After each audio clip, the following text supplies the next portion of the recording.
Welcome everyone to Warriors for Christ. We're your hosts. I'm Damien. We got Olin here, and as always, we're blessed to come before you guys to be able to discuss another topic. I think this is a very interesting one, especially in light of events that occurred in the last couple of weeks, in a country, well, our country here in America. If you happen to be looking, watching from outside the states, but we this is something that's definitely dear to our heart, man. Olin, we're kind of briefly talking about this before we went live, which is should Christians have weapons? Should mainly guns. Let me say that. Should Christians have guns, whether it's for protection or is it for entertainment use? Hobbies, such as hunting or just going to the range. Should Christians have guns?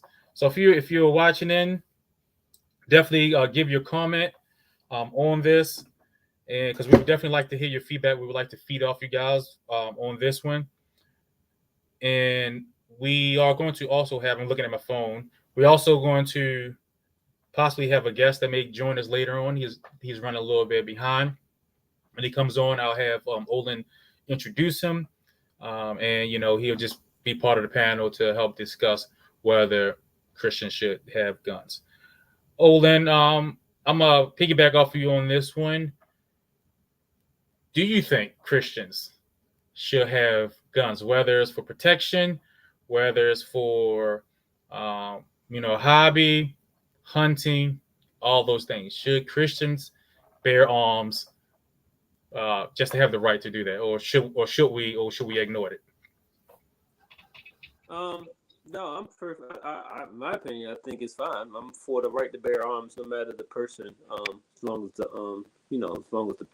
as the person's all right. But no, I have no problems with that fact. I also think that in doing so, it does not mean that it doesn't mean whether you believe in Christ or not, because that's not the representation. Gun's not the representation of it. Just because you have a gun doesn't mean you're violent. Just because you have a gun doesn't mean you're this or something like that. So I think that's kind of the representation that some of the media might want to try to portray sometimes, especially in their fight for gun control. But I think having the means, whether it's to protect yourself, whether it's like you said, a form of entertainment. No, I think it's perfectly fine. I myself does use my Second Amendment, and it's for entertainment and for protection wise. And like I said, it's basically personal preference. Doesn't mean whether you should or should. It's just personal preference, because a weapon can be anything. Yeah, I definitely think we should. Like the thing is, we're still human.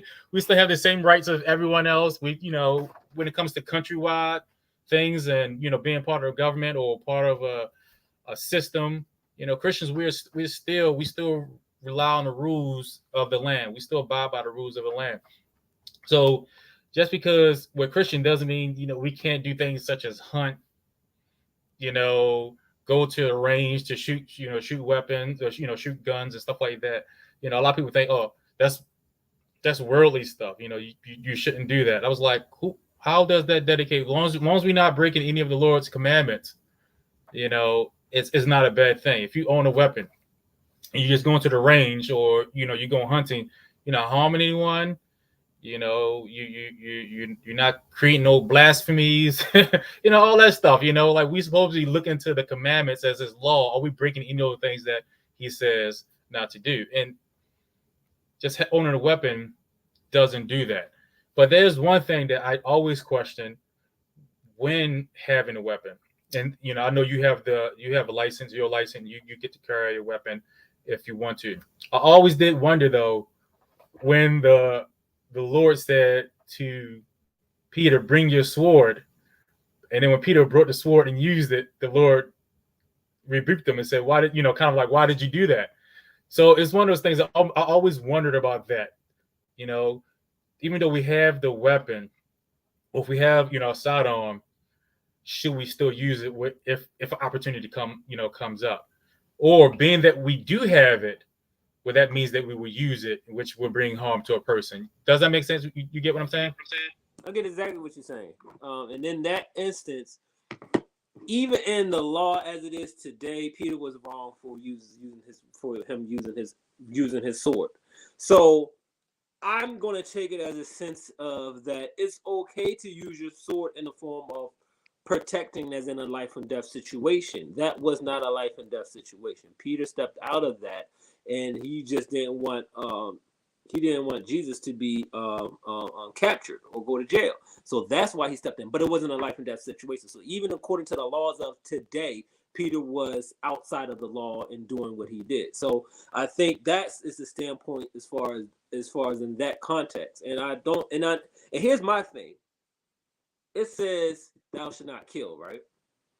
So in the form of us protection or whatever, then what constitutes, like, how does that work out? That's my question to you, Damon. No, I'm glad you cleared that up, because that was definitely, I did not think about that. It's like, like it wasn't a life or death. It wasn't a life or death situation. I can't talk, but they were just taking Jesus away, and Jesus, he was just overzealous for Jesus, so he was just like, no, I'm going to stop this. So I'm glad you cleared it up for me. I got a huge new perspective on that now, so I appreciate that, and I agree with that. Like if it's not life or death, you shouldn't use it. But if your life is threatened, I definitely think you should be able to use it to protect yourself. And then the question was that you asked me. Can you repeat that one more time? Since thou should not kill. So if we're trying to protect, and somebody's coming at us, and we have the right, and it's the right for us to then retaliate and then something happen and kill the person, but then it goes against thou should not kill. What would be your take on that? On that take, I'll have to look it up in the scriptures. But I have seen that there are two forms of like murder. There's like the killing that takes place on the battlefield versus the killing of someone you're trying to rob them. And the Bible does discern between the two. There's the heat of battle, and then there's murder, like passion, heat, rage.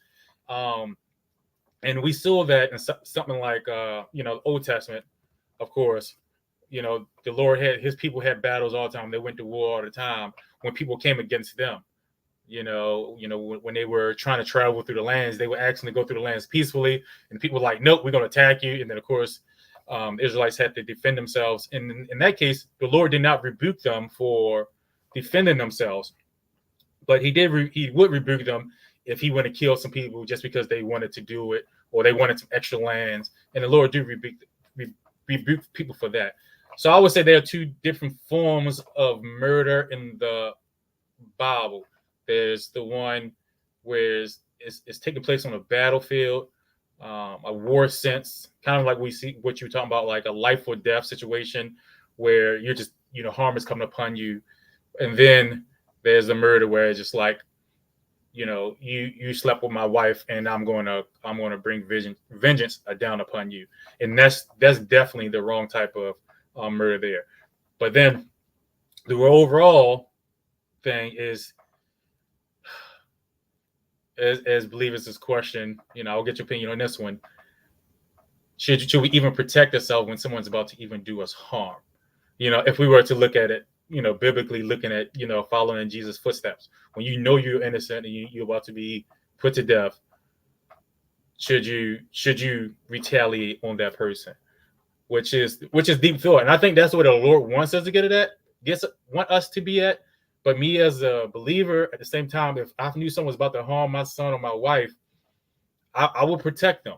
Now, if it was me, so to speak, I don't know. I don't know how I would react. But I definitely know I would not be like laying arms down when it came to my wife and child. I'm like, you're not going to do harm to them. For me, it's up in the air. But for sure, I don't think I would be ready to just sit back and let somebody do something to my family. But I think that's what the Lord wants us to be, because he, like I said, he was a sheep to the slaughter. He did it.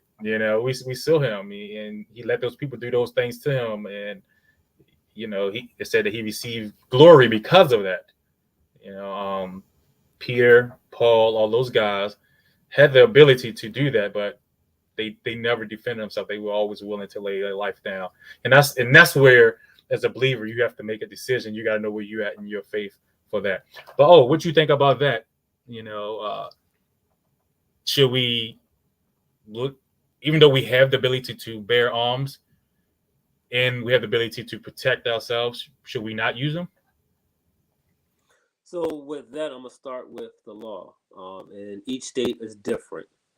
But so I'm just gonna I'm just gonna go to like the most strictest state as far as when the law says, as far as when and when you can't use it. So in the law sense, is basically first thing foremost, is there a way for you to escape? That's the first thing for that needs to be that would be determined in this situation. Was there a chance for you to then either de-escalate the situation or escape the situation without harm being done to any person? And then after that will be as um, the state of the threat. Are we talking, is he threatening you basically verbally and just hands, or is there a weapon involved? So these stipulations first has to be considered before you even can, in a lawful sense, consider to then draw upon somebody with your weapon. If there's a chance to escape or de-escalate the situation, then you must first do that, before drawing upon somebody. And if they do not have a weapon, you have no right to then draw upon somebody. Um, and so that's like either knife or another gun. But if it's just the verbal and hands, then you have no right to draw upon somebody. Um, so just looking at that standpoint, then it would take away from the fact of, and that's just the strictest state. Not all states are like that. That's just like the most strictest laws. So every state's different. But then even looking at that, I think that would then draw a nice clear line as far as, okay, where you, and we now speaking of Christ wise, is it as far as in the right or in the wrong, in my perspective, and honestly, that could still be a little gray area in between. But I think really it boils down to is the heart of the man, because we must first operate out of love, even in these types of situations. Yes, somebody is still threatening my family. Yes, somebody is still threatening the life of me and my family, whatever like that. But I am not still in a sense or heart sense of to first then take a life. That is not my direction or my goal. My goal is to protect the family, not take a life. So if my heart is in that sense, then therefore I believe I would operate in the sense of what can I do to protect my family but not take a life. Now, if it comes to the fact that, okay, in order to protect my family, I got to take a life, or when I say take a life, take a shot, taking a shot doesn't necessarily mean you have to take a life either. But in that sense of, I'm still operating out of a sense of I'm protecting my family. I'm not trying to take a life. So I think the heart of the matter still comes into the play in many of this what we're talking about. You said something earlier that I want to hit upon about the difference about killing and murder, and I want to the thought of King David came to mind. King David was this is during the war. He had a war going on, but he's still back at his palace, and he saw this woman, taking a bath across the way. She was married, and he liked her. He wanted her, but she was married. So what he did was he sent her husband to the front line to be killed.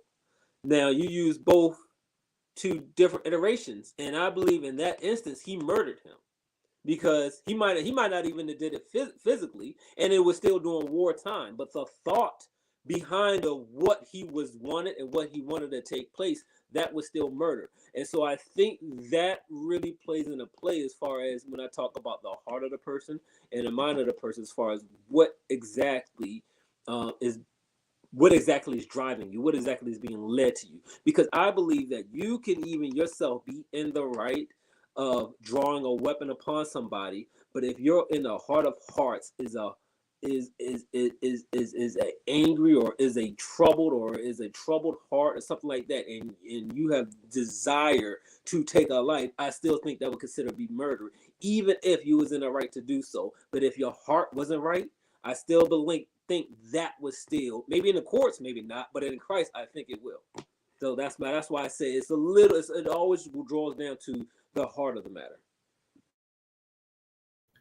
Yeah, I agree with that. That also made me think of, when you talk about David, made me think of Moses. Like Moses killed a guy just so that he wouldn't tell on him, so to speak. So that's definitely that. And as you mentioned, you talk about the laws and stuff in the Bible. I think maybe this may have cleared this up. It says that obey the laws of the land. So if your laws say that you can protect yourself, you could, by bearing arms, I think the Lord would honor that. Because, of course, with all the stuff that's been happening in the country, people look and say, okay, it's bad for Christians to have, if someone said that, if anyone think that we should have weapons, but it makes you think like, okay, if you were at that school when those things were happening in Texas, and you saw that, and you had the ability to stop that guy with a weapon, would you not? When they're doing all these things to these kids, to me, that put that in its perspective. And I think most people were like, yeah, we probably would stop that guy by any means necessary. So, if the country says that it's all right, once again, it's not necessarily outside God's law. Say that you can't. He don't say anything that you can't own a weapon. Clearly, we can own weapons because they had the ability to own weapons during Jesus' time or during biblical time. They had weapons. They carried swords around on their hip, on their sides, on their hip. The Bible talks about being in armor and being in a battle and having a weapon. So if it's usually in the Bible, if it's allowed spiritually, it's usually allowed physically, and vice versa, but mainly spiritual to physically. So if we are allowed to bear physical, spiritual arms, I will also think that we can bear spiritual arms when we are being attacked, because he talks about how, the devil comes against us. And when the devil comes against us, we have the right to use our spiritual weapons. So I think it will also apply to physical. If someone's coming against us or trying to do you harm, you have the ability to fight back. But once again, I also think, like you were saying, it goes to the heart of person. Are you willing to take another person's life if it comes down to that?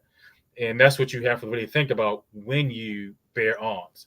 Because if you have it, there's a chance that you may use it. And are you ready to go to that extent with using it?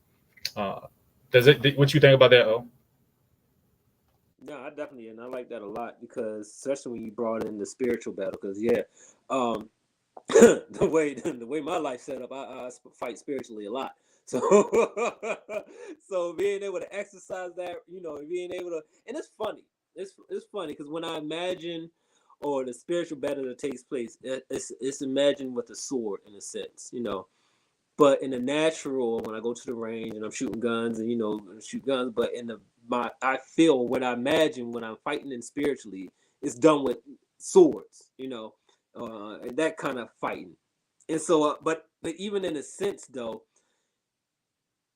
being able to exercise that, when you praying, when I'm praying, and when I'm fighting, when I'm warring, when I'm exercising that, it feels it's easier. It gets easier and easier. You know what I mean? It's easier to fight through. It's easier to press through. It's easier to actually overcome. It's easily actually to get to feel like you're not fighting a losing battle. You know what I mean? The more and more you do it, and sometimes I take that in the case when I go to the range. I like to imagine, or physically, like I'm trained. This is just extra training for spiritual warfare. This is just extra training for my spiritual fight. This is just extra training for when I fight, because you know what I mean. It's going to be more times that I fight spiritually than I have to fight naturally. So I always like to try to interpose the two, as far as, because it's not, spiritual warfare is just as real as a natural fight to me. And so I always try to interpose, even when I'm at the range training, whatever like that. I try to always interpose, because I'm like, no, I'm not just training naturally, I'm still training spiritually. Yeah, it makes me think about soldiers who go to war. We know that there's going to be Christian believers that are in the military. It's going to be, they're going to be on a ship, they can be on the front line, they can be bearing some type of armament. And if they can do it there, why can't, it's one of the things like, why can't we do it in um, our homeland? If we can use weapons to protect ourselves, to protect the country, why can't the same thing be used to protect um, one's household? Like I say, it's not like we believers are going out just like any other person. Most people when they buy arms, they're not thinking, I'm getting this so I can, harm someone. I can do damage to someone. Most people like, I'm getting this for one. They just may be into weaponry, into guns. Just like I'm pretty sure you got Christians who are into swords. I mean, I think swords and knives. I think they're just beautiful craftsmanship. Um, but that doesn't mean if I have a sword that I'm preparing to go out to be hit someone or slice someone up. The same thing goes for a weapon. It's just a thing that we admire, and I think the country is starting to go too extreme with everything. If one bad thing happened, you got to eliminate it all. And I gave the example before we came online um, about being that these incidents happen at these schools, and then the the grocery store up north, and I think it was New York. They want to restrict gun laws and stuff like that. But I was like, it's not the weapon; it's the instrument. The weapon, the gun, is an instrument, just as a car is an instrument. And you know how many people die in cars yearly, especially from accidents, drunk driving. Man, Olin was talking about that there's 10,000 deaths per year in the United States dealing with drunk drivers. But yet our country don't get rid of alcohol. We tried that once with prohibition, and we realized that that was the worst thing ever because it created more crimes.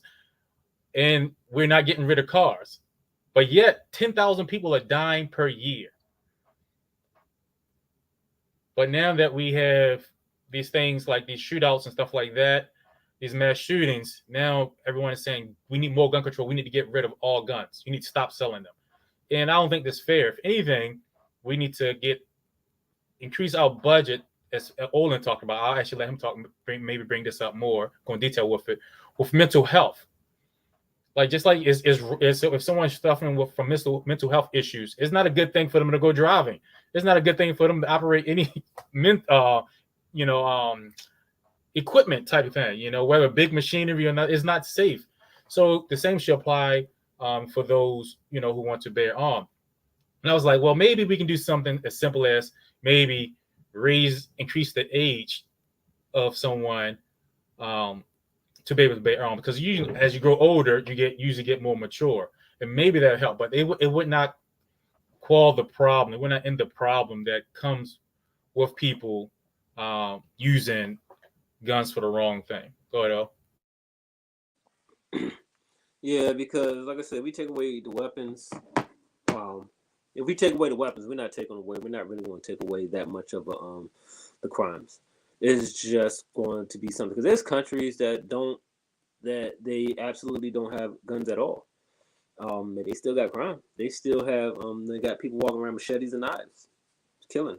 So the guns is not the issue. It's when are we going to start focusing on the real issue, which is people. And not just people, but people's health, people mentality, people, like, what are we doing to change or to defer that? What are we doing to change or defer the people thinking that this I must go do this. My life is like this, or so I have to go do this, or I need to go kill someone. I need to go to a school with a gun, and like, well, what? First of all, do we even know what drives that? What drives somebody to do that? Like, we had enough instances happen that there should be somebody to not only tell us, okay, what exactly drove this person to this point, but then to tell us, okay, what should we do to keep it prevented from happening again? Like, why is that not a thing? Why is there not stuff taking in place? Yeah, there's this stuff in place. Like, we're gonna start have people at schools now. We're gonna have people that people will have guards at schools. We're gonna have this. Okay, but what about the actual person's health? What about the actual person's mentality? What are we doing to change that? Nothing. Why not? Why isn't there change there? Why? We doing all of this, saying all of this, rah rah rah, but there's nothing being changed at the source. Nothing's being changed at the source. We don't even have no record of anything saying as to, this is what took place. This is what that happened, and then this person turned to this, and da da da da da da. But what's being done about it? What's being done to change that? What's being done to keep repeating the cycle? Yeah, I mentioned to you off the air that when I was working working with youth that have emotional and traumatic trauma in their life. I know that makes sense, but they have traumatic issues in their life. At the age of like 11, they were very troubled. And then, I got off the field, and then years later, I see some of these kids now 18, now they're committing murder. But their problem was there while they were 11. So they spent 9 years in the system and didn't get help whatsoever, no help whatsoever. And then when they got old enough, now they even more they're bold now, and now they're committing crimes. It's not all of a sudden that it just came upon them. The same thing that they were dealing with at the age of 19 or 18, they had those same traumatic issues when they were 11. And I think that's the problem. Like as you were saying, like there's nothing to help these people who are having these mental issues or mental breakdowns that are willing to go out and harm people. And I think if we can somehow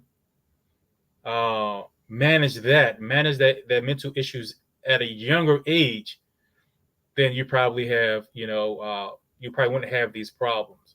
Because you could talk. There's the thing where the shooting they had in California, I think it was before COVID, where there was a concert and a guy went up in the window and started shooting out the window. That guy had traumatic issues. He had emotional issues. He had problems in his life. If you look at all the serial killers, most of them had issues mentally with their life. So it's not necessarily the equipment they're using. It's the it's that they themselves need to be healed. And there's a lot of people like that in America. A lot of countries. Even if you look at gangs and stuff, they are doing that because they are emotionally they hurt in the inside, and they're just trying to find a way to relieve themselves. So yeah, I'm gonna go ahead and let you go, and then we got a couple comments I would like to read off. So I can't fill out a single form without having to circle that I'm Black or African American. I can't fill out not one single form without that question being popped up. Why can't there be a question on there about mental capability? Are you currently depressed? Are you currently something like this? Or do you feel like as though you need da da da da da something in that sort of form of framework? But I can't go not one single form without having to fill out a circle that I'm Black or either African American. and if it's so important, I bet you now those schools, now that happened, I bet you that there is now a professional advisor or what's the word?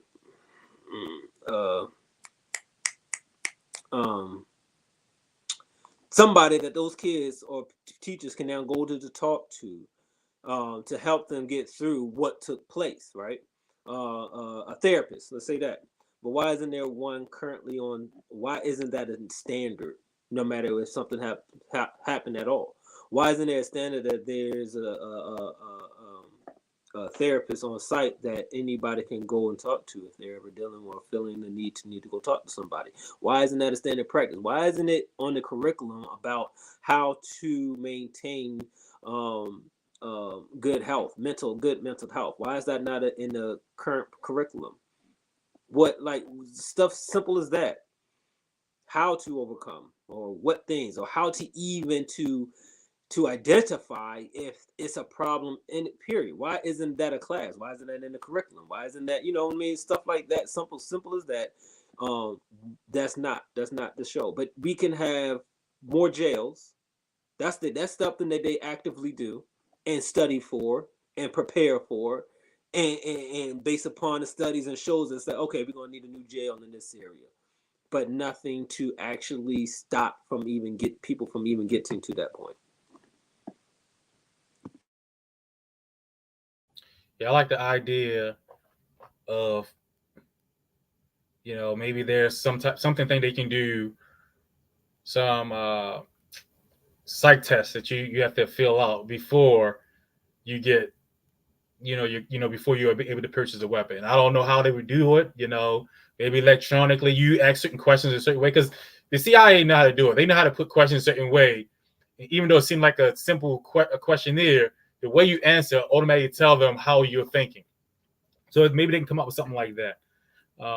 But you're right. They need to put something in the curriculum for mental health issues, because I'm telling you, that stuff is not there. They all care about is math and science. Like that's it in schools. But there's a couple of things that some people mentioned. Krista Morris said, "Don't we do we not need 100 rounds per second in in the hands of anyone?" And she's saying like, okay, maybe a 100 mag or anything. But the thing is, the way the world is set up now, you can buy a gun that's meant to only hold 12 rounds, but you can manufacture yourself a drum that can carry 100 rounds.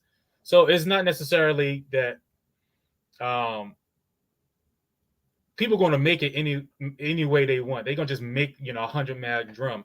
But I think you're right. I mean, I don't think that you should be able to go to the store and buy 100 mag round, just for sporting. But like I said, that something like that would just be tough to control. But once again, I think that comes with a psych test. Why are you buying 100 mag rounds? A magazine for 100 rounds. Then you said, aren't countries without guns safer for a stroll through the park? Yeah, Olin mentioned this. Like, it's safer in the sense that you're not getting shot, but they have more incidents of stabbings. But they also have more incidents of kidnappings. Those countries, if you think of like the UK, things like that. Human trafficking is really big.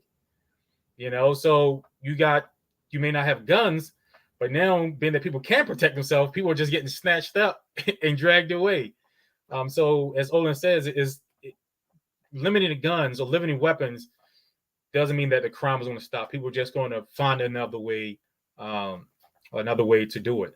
And then you look at, you can see it in countries such as Europe as well, where a lot of countries you're not allowed to have guns. Now the criminals are having guns, and now the police don't have guns. So it's just this seesaw effect with that. But once again, places that are safer usually are safe because the people themselves are safer. People themselves are safer. They live in a society, or I'm gonna say they want to live in a place where there's not less crime. It's just like here in America, we have anybody can pretty much go. You get a certain age, you can go buy a gun, as long as you don't have no type of criminal background. But you can go somewhere that's really nice.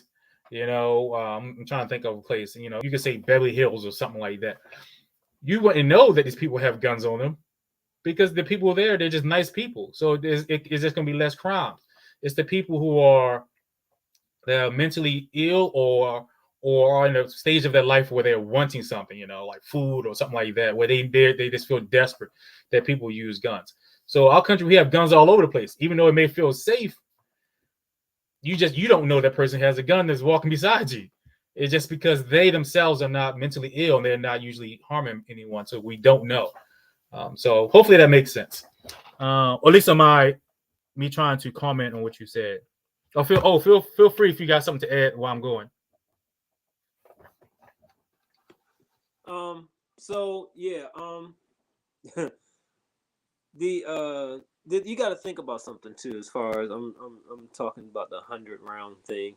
The gun use is not just for consumers; that is actually has a military background to it, and so you got to think that if it's going to be available to the military some way, shape, or form, that we're going to get our hands on it some way, shape, or form. So I think that's where it comes from, and if the bad guys can get their hands on it, then it's possibility that maybe we should have one available too. Now, in a regular sense, is a 100-round really needed in our field, in our area. I don't believe so. Not recreational, unless I mean, I could see particular weapons as far as having fun with it, something like that. But on the majority standpoint, maybe not. But you also got to keep in mind that why hasn't America been invaded? Outside of Pearl Harbor. And I don't have facts to this. This is mainly my opinion, but yes, because 90% of America is armed. I mean, Not 90%. it's a good percentage. You just don't know it. It's like it's every day you will probably walk past somebody that's currently concealed. You wouldn't know it. And if somebody was to invade or try to attack America, they would not just. The military is not their only issue. Wouldn't be their only issue. And then in that instance, there's certain equipment, certain things that maybe we shouldn't need on a daily basis, but thankfully that we do have access to would definitely come in handy. But what's the chances of that happening? But yeah, that's just my 2 cents. Yeah, it's just like everything else. You brought a good point. Most of the things that we have in our daily life comes from the military. Internet, first used in the military. Radio, first used from the military. So, or if it's not come directly from the military, it was enhanced by the military. But most of the things that we have, technology we have, literally comes from the military development. And once again, I don't see a problem with someone having 100 rounds, because think about it. Okay, you can have 100 rounds, but I can get in my car and go 200 miles an hour, 175 miles an hour on the road. And that's, to me, that's more dangerous than somebody getting shot. You're most likely to, die in a car accident than walking on the street and getting robbed or, getting killed. You're most likely going to get in an accident, But once again, we don't make cars slower. We we don't make cars not be as heavier and dutier, like they're not filled with cushion. We continue to make them the same way, but you're less likely to get harmed by driving than you are to be harmed by someone with a gun. So me, I would love to go to a range and shoot off 100 rounds. Yeah, I think it'll be thrill. It'll be fun. Once again, I believe it comes to the mind of the person who's getting that. Should we be able to allow an 18-year-old to be able to buy an assault rifle and buy 100 mag drum? No, I don't think so. I don't think you should be able to. I'm not sure the age. What's the actual age for the state of Maryland, or is there a countrywide age limit for gun? I think rifle is below 18 to be. I can't remember. I think rifle is you can purchase rifle below 18. I'm not sure. Pistol, I think is 18 or 21 or something like that. Pistol. Sadly, pistols is what has the main. You have to have a license just to purchase it and everything like that. Pistols has the most restrictions on purchasing, right? Not so much rifles. Got you.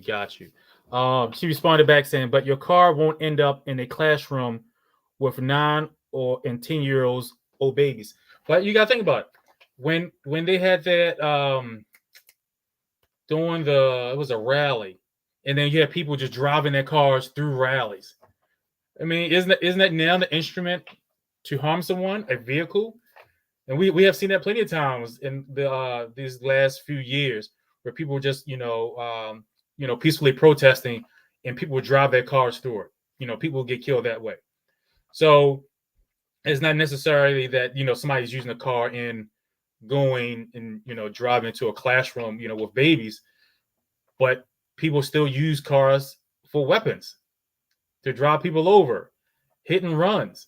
I don't know if you were on earlier. There are 10,000 deaths per year for drunk drivers, drunk driving related incidents or deaths. So that's whether the person themselves, kill themselves from being drunk, or they kill someone else. But like I said, we don't get rid of alcohol, and we don't get rid of vehicles. It's the same thing. The vehicle is an instrument. A weapon is an instrument. You can use it for a hobby. you can you can use it for harm.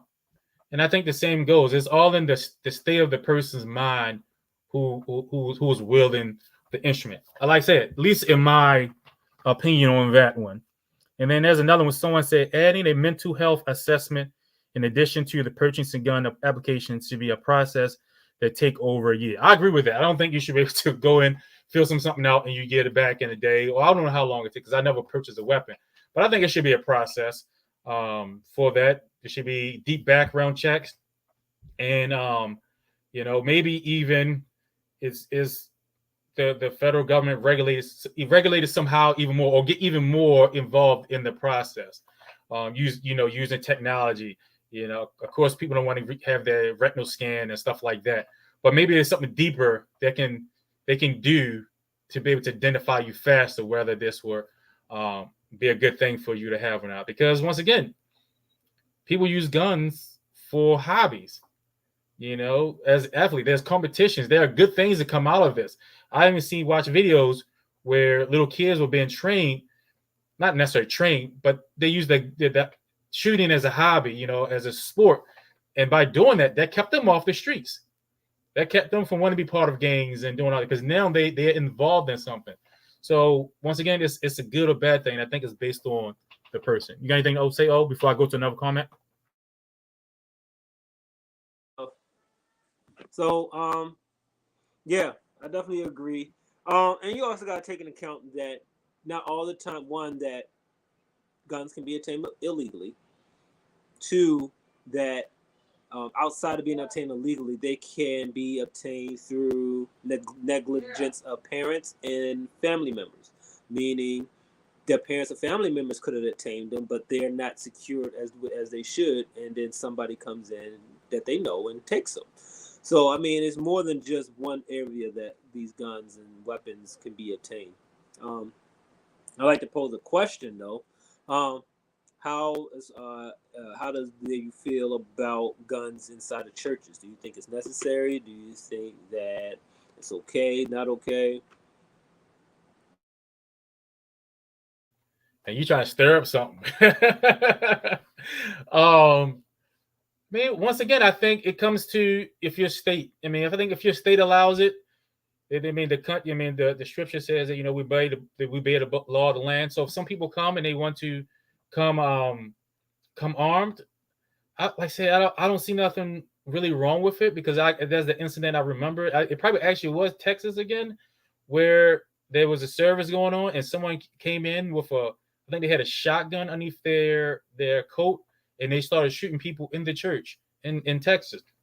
And it was because people in the church had guns, because in Texas, once again, they bear arms in Texas, and they were able to take the guy out before he was able to harm more people. So I don't see the harm in it. It's said that you would need weapons in church, but once again, if you just happen to have it because your state say you can do it because you like to wield a weapon, it's I don't see a problem with it. But once again, I think it comes down to you as a person. Are you ready to take a life when something like that happens?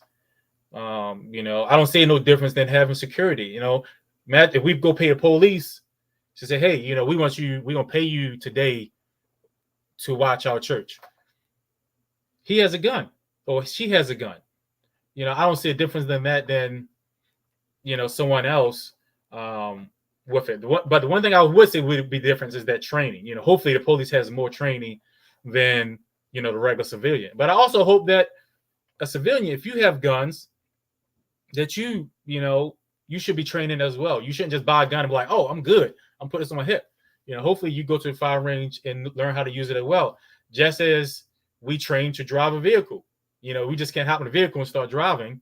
You gotta get, you get licensed, and then you practice at it to get better. Once again, it's an instrument, and I think the gun is an instrument. So using it as an instrument, you gotta learn how to wield that weapon.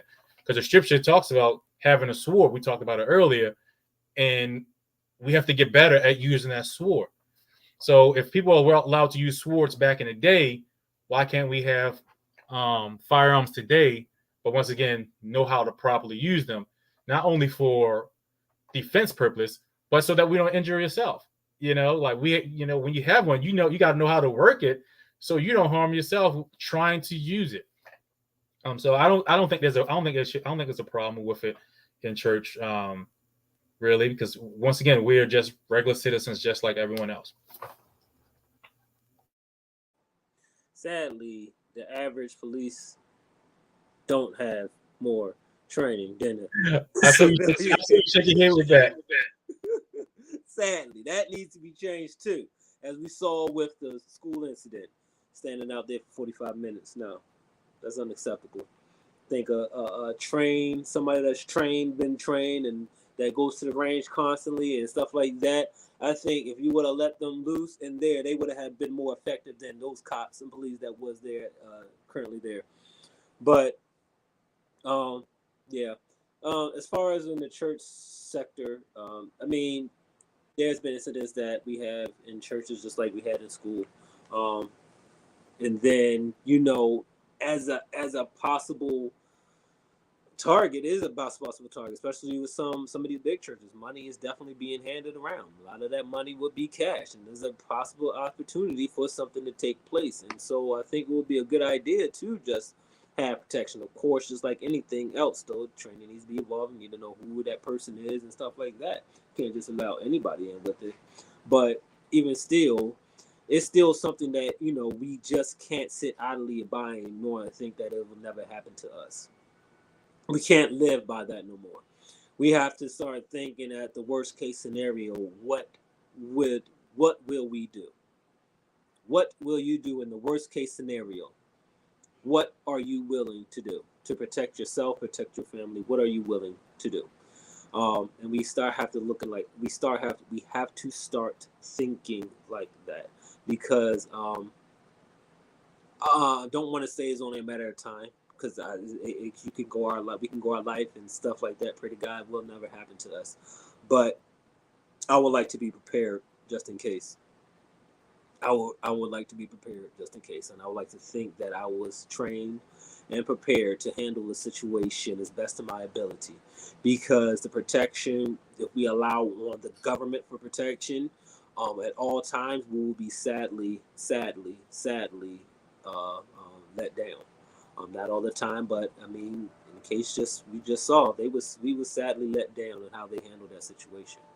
And we're not even taking account in if something happened to our home while we're there, in the response time of any local police, because it's not going to be sufficient enough. A lot of can take place in the response time of something happening in your own personal home.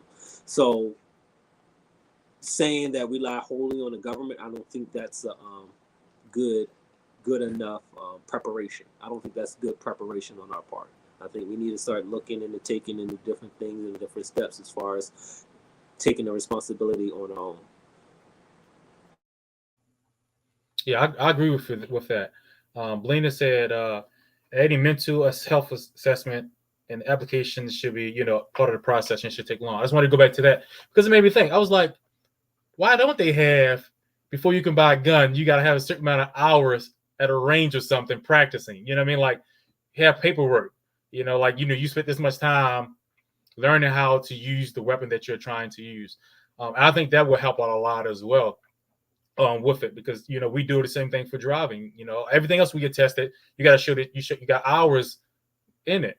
And I think before you able to purchase a weapon, you should have a certain amount of hours training with that weapon. I think that should just be an addition onto anything else the law the government would like to add. But I agree with you. I think you should be able to protect yourself. And there's plenty of videos that you can find on YouTube where families are saved just because someone in a household had a weapon.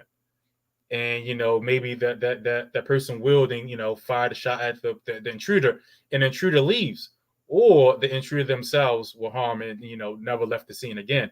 But that family was saved from someone else. But if people are not able to defend themselves, you'll have a lot more families, because criminals are still going to find a way to do crime. And I think someone actually said that people use what they have access to. So in a black market, people will be able to continue to get guns.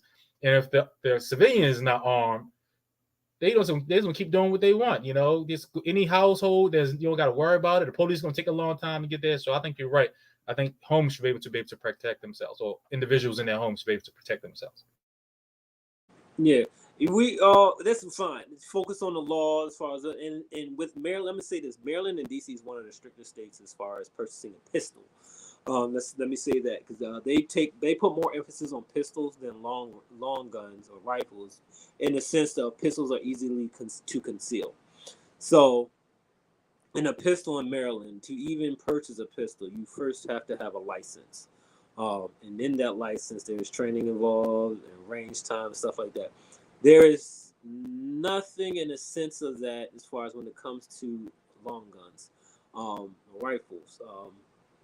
I think it's more so the fact of, we know who you are, we know what you have, and your name gets sent to the National Gun Association. I think that's about it. I think they do some background with you there, but by that time, I think you already have the long gun.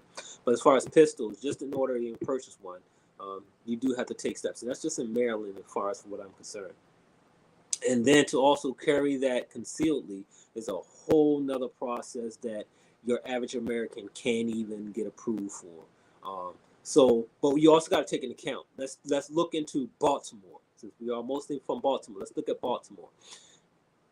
Out of everything that takes place in Baltimore, how many of those crimes do you think were committed by guns that was been obtained legally?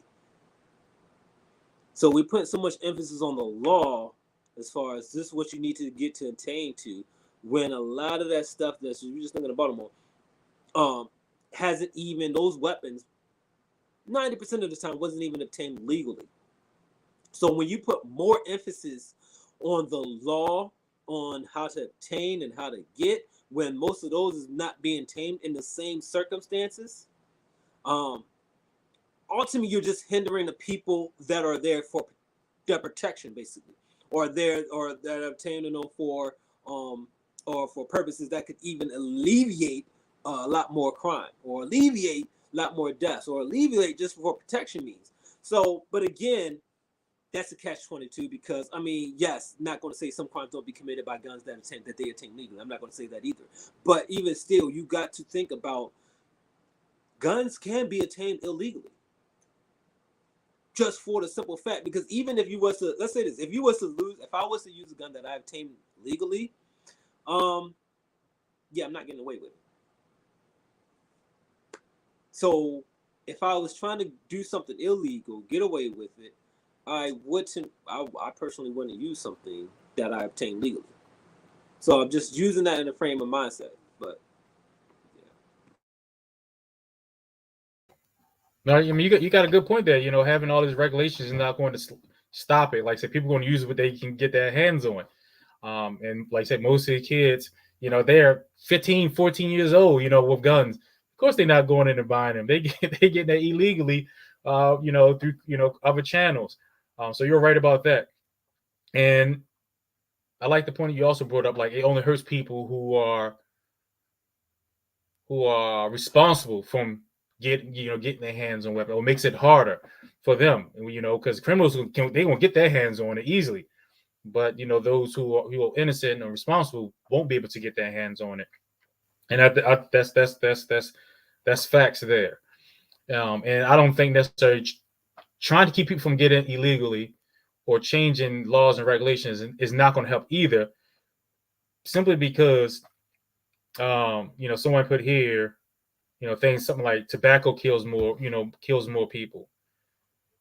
It's just not going to do anything, because people will still find a way to harm people. It's just not.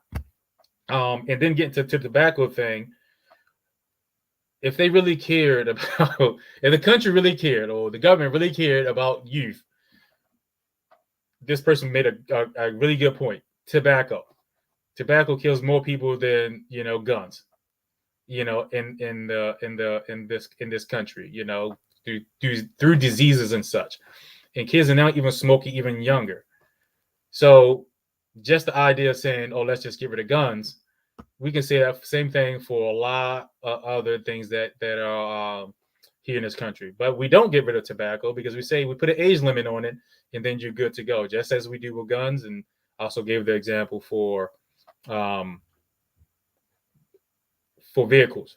Then another person said, Krista said again, isn't it stated that the best defense is a good offense? At the rate people are coming into church to kill, security should be present. Yeah, I mean, I don't see nothing wrong with having someone to protect you. I mean, if we can do that for famous people can do it.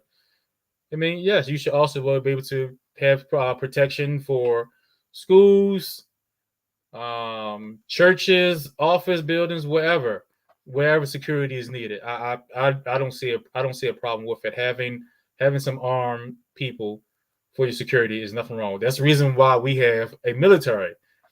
I mean, is to keep people from attacking us. That's the number one reason. If you don't have a military, you're going to be attacked, and we can see that happening in the world right now. Taiwan. What's the other country? I lost mine. The one in Russia is doing their thing that they're having an issue with. They don't have big military, so the other countries think they can just come in and take it. But if you have arms, it literally prevents people from coming against you. So in that case, yeah, we need them. I really think we need them. We just need to be responsible as a believer on how to use it, and understand that by having it, there's a chance that you will use it. And we need to prepare ourselves for that.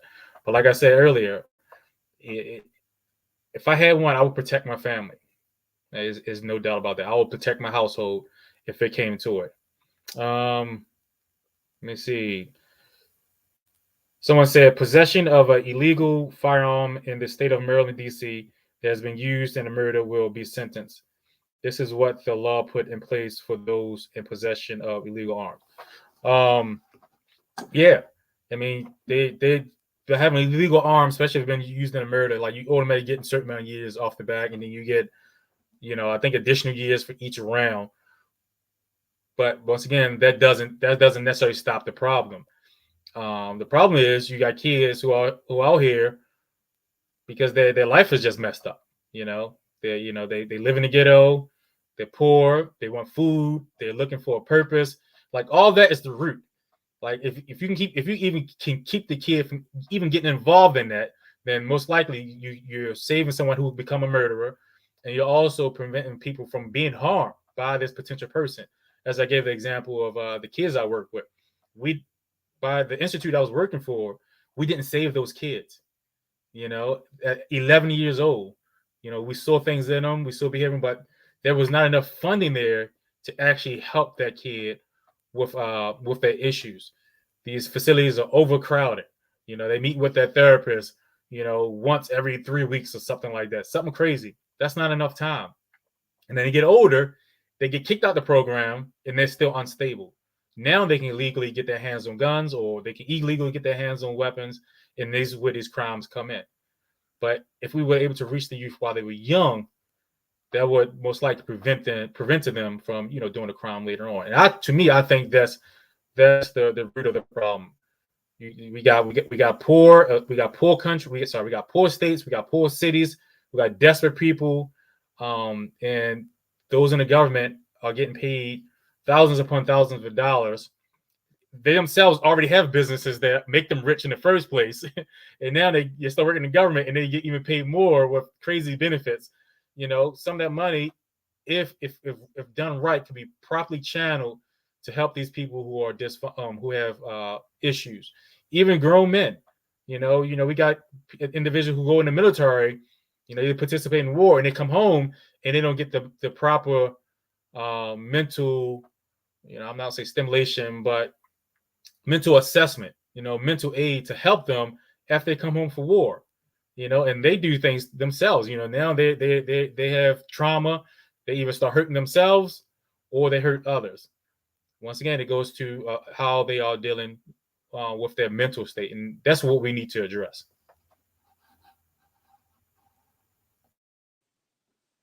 And what I'm going to say is going to sound a little dark, but just think about it for a little bit.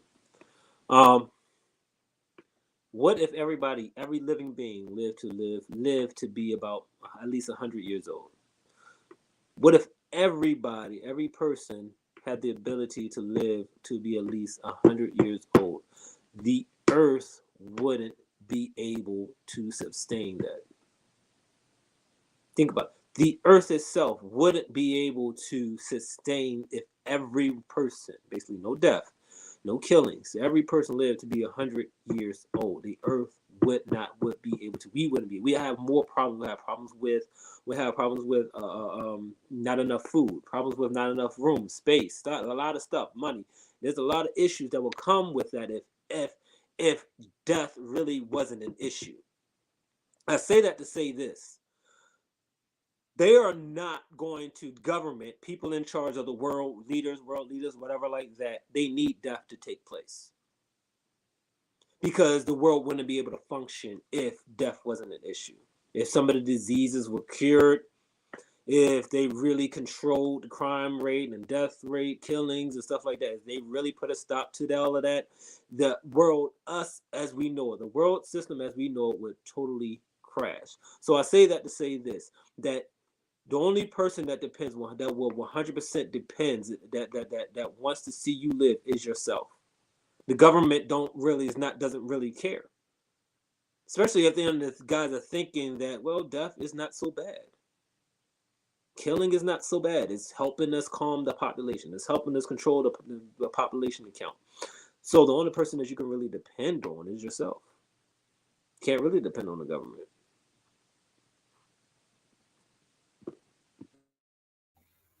Yeah, you're right about that. And like I said, it's just from our discussion today, we know that the government really don't care. Because if they did, like the person said, they would illegalize tobacco. It's simple as that. Like that's one thing that we know for a fact, because we've done studies upon studies of just people killing people. But if they really cared about people living, that would have been one issue that would have been gone. Like I said, they would have continued fighting on prohibition. All that stuff shows you that kind of what you were saying is not on their concern. Well, I'm not going to say the government concern. The people who are in the government is not on their concern. Because once again, where they at is probably nice and safe, and they got they're millionaires or whatever and living a good life. Someone said, however, we need tougher laws in for those that brought a gun legally and caused someone death. Yeah, I think just like they got tougher laws for illegal people, people who are using guns illegally, for those who obtain that gun legally, it should also be tougher laws for them too. But that's a whole. I think that's a whole different discussion there. Like, what can some of those things be? What those laws can do to people who use weapons and stuff. But I know a lot of other countries, they're tough on people who commit murder, like a lot harsher. And I think there's starting to be discussions in this country once again for things such as that. I think there was even a discussion about, I don't know if it was the electric chair. I saw an article. One of these states were trying to bring back the electric chair, and another one, wants to get a gas chamber or something like that. Or they wanted to push death row so it happens faster. So things like that are coming. For people who are doing these horrible things, they're gonna create laws to punish these people for doing these things. Blaine also said, so are you suggesting that killing/death keep a balance of the world? Yeah, I think that's what he was saying. Like, it does keep a balance in the world. Like, if he's right, if everyone lived and they put money into finding a cure for everything, like the way the population would be, that would not be enough resources for everyone, which will also ultimately lead to crime, because people will want to eat. So even if they didn't have weapons, they would use knives, they would steal from people. So more crime will be committed, more resources are low. And a prime example of that is that we saw COVID when it first happened. When the resources were low, people were fighting over sugar, people were fighting over bottled water, people were fighting over toilet paper. Toilet paper. So imagine if all that stuff really did disappear and there was no shipments of that stuff coming. There just wasn't enough to go around. Crime would crime will escalate for sure. So I think he's kind of right. I think he's right on that. I would agree with Olin on that one. That by having death, by not curing everything, it allows the population to dwindle, which allows governmental bodies to regulate even more, if that so to speak. Um, so is that the mission behind all governments? No, but I'm pretty sure some people have that in mind. It's that thing, why cure when I can continue to give medicine, let them live a little longer, but they still die. Instead of like, oh, let's just solve the problem. I'm pretty sure that's in the hands of big corp and mega pharma and stuff like that who are controlling that. So you guys have any more final questions? We hit our hour mark. This is definitely a good discussion. Maybe we have a part two. Our guest didn't come, but maybe we still have a part two on it if our guests want to come on later again to discuss it. But this was really good. I enjoyed you guys' feedback. Like I said, what we say on here is just our opinion. We're not saying that everything is 100%. We just like to discuss these things with you guys to open your eyes up. Especially for this one, I don't think there's nothing wrong with Christians having weapons. Others may believe so. The Bible doesn't say that you shouldn't have a weapon. If anything, the Bible says you should have a weapon, which at that time was a sword. And it was clear that it was a normal thing to own a sword back then. So as believers, I think we should be able to have the ability to protect ourselves. But in that, we need to be aware that there's a chance that we may harm someone, we may take someone's life, and we got to be mentally prepared for that, spiritually prepared for that. Or, like I said, you may just be at a place as a believer in your life that you don't want to harm someone. So because of that, you don't carry your arm. So there's no right and there's no wrong to me in this case. Oh, what's your final verdict? Do you think it's a right or wrong? I don't think there's no right or wrong, honestly. It's how it's what do you feel comfortable with? Because if you're not comfortable, I don't want you carrying a weapon. Period. I don't want you to have a weapon if you're not comfortable with it. So no, it's not right or wrong. It's how you feel, personal preference. All right. So for our viewers, we appreciate you. Thank you for joining in. If you have any further questions, before we close out, please ask them. Or if you just have a comment, I'll read your comment off on here. Oh, someone did. My wife did mention. She said under federal law, the minimum age to buy a handgun for a licensed dealer is 21, but the age limit drops to 18 if the gun is being purchased from a private, unlicensed seller, which could be a neighbor or someone online or the gun show. For long guns, which includes rifles, AR-15s, and shotguns, the minimum age of a purchase from a licensed dealer is 18 under the federal law, but there's no minimum age to purchase a long gun from an unlicensed seller. Yeah. So like I said, there's so many loopholes in it. And like I said, Olin said it correctly. No matter how many laws and regulations you put on there, people are still going to get weapons. And the only thing it's going to do is make it harder for those who want the weapon for the right thing, which could be, for recreation, which could be for things such as hunting. Of course, hopefully not hunting with an AR-15, but long guns in general. Depending on what you're hunting, AR-15 is definitely like wild hogs. AR-15 is definitely what you're looking for. Yeah, that would make sense because those things are fast. But yeah, so I think it will hurt people who are actually trying to get it for the right reasons. Just like we see a lot of things, the government come up with a new law, and the people who are actually doing right, we're like, man, but I did the right thing. I filed my taxes the correct way, but now you made this new regulation. Now it's hurting me. We saw that with tax things where the government was trying to come hard down on other people. They did, but for the regular citizen, it wound up hurting them more. And I think something like that will also occur with firearm regulation. All right. Well, we got we didn't get any more comments with that. We appreciate you guys. We will be back not next week, but the weekend after next. Enjoy your holiday. If you celebrate Memorial Day, be safe out there. Continue to pray for our country. Pray for those around us. It's just that time and era and or age where things like this is going to happen. Sad to say things like it's going to get worse. But if you look at the world, things are getting worse. Even though we may, be at a peaceful state in our local town or whatever, but overall things are just happening, and we need to prepare for that. And we just need to, have faith and could try our best to continue the best life that we can, and also to have talks like this with one another to give insight to people. Try to bring balance to things that may be gray. That was a term that Olin used a lot today. Just gray areas. But discussing it, helps with that. Olin definitely cleared my mind up on about having a weapon in self-defense when Jesus told Peter to bring the sword. It wasn't a life-death situation. And to me, when he said that, that makes sense.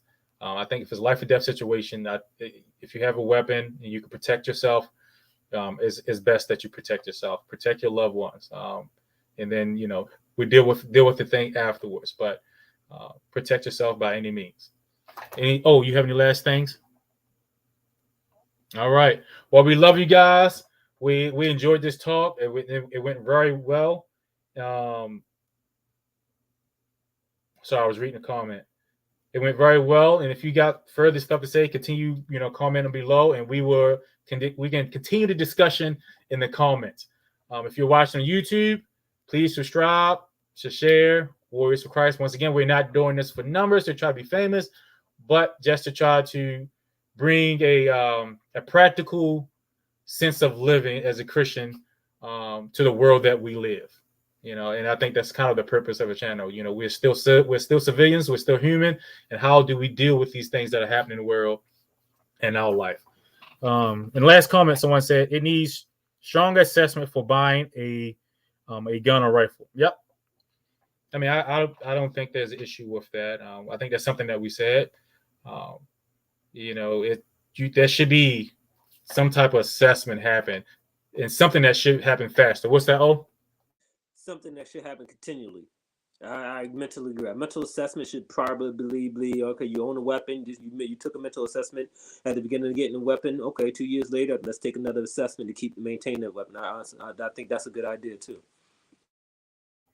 Yep. I mean, we do that for, if you want to call it illegal immigrants or people who get their citizenship, like they have to check in, with the government. So I think that'll be a really good idea. But once again, is the government willing to pay for it? Because you got to put people in place to do those checks, and there's a lot of guns. But once again, if we can pull our car up to get emissions tests, you should be able to drive somewhere to a local building to get your assessment. And also, with our driver's license, that's something that we have to renew constantly after a few years, and have to do. We don't do that. Once you have a gun, you have a gun. Unless you do something to get that gun. Like if you slow down, if you do anything, it doesn't have to do anything pertaining to gun. But if you get arrested or if you get a federal charge, then you lose the gun. But other than that, once you own a gun, that's it. No regular check-ins, no nothing that you have to do annually to keep it. So I honestly agree. Thinking of something like that, yeah, something to on annually or biannually, whatever like that, to constantly say, all right, you can still maintain and keep this gun, yeah. But there is nothing like that in place as of yet. And they should also have, like, to add to that, even if you're in a small town, if it means driving out of state or something to get your assessment, do that. Because I like said, like as Tiffany was saying, my wife. There's a lot of unlicensed dealers, so you can buy it. In a small town or something like that. But even though you bought it where you purchased it at, if it was legal, you should be able to drive how far it is to get your assessment done. And if you don't, they should, they just like they do with any other license, they fine you, and then if they fine you, they come after you. You get in more trouble for not doing that assessment or that test. But anyway, we appreciate you guys. We love you guys. Please comment on below what other things that you would like us to discuss about, especially with world events happening. What are some things that you would like us to talk about, or give the panel for us to discuss, and have an open discussion about this real world events that affect us practically. We love you guys, and we'll see you in 2 weeks.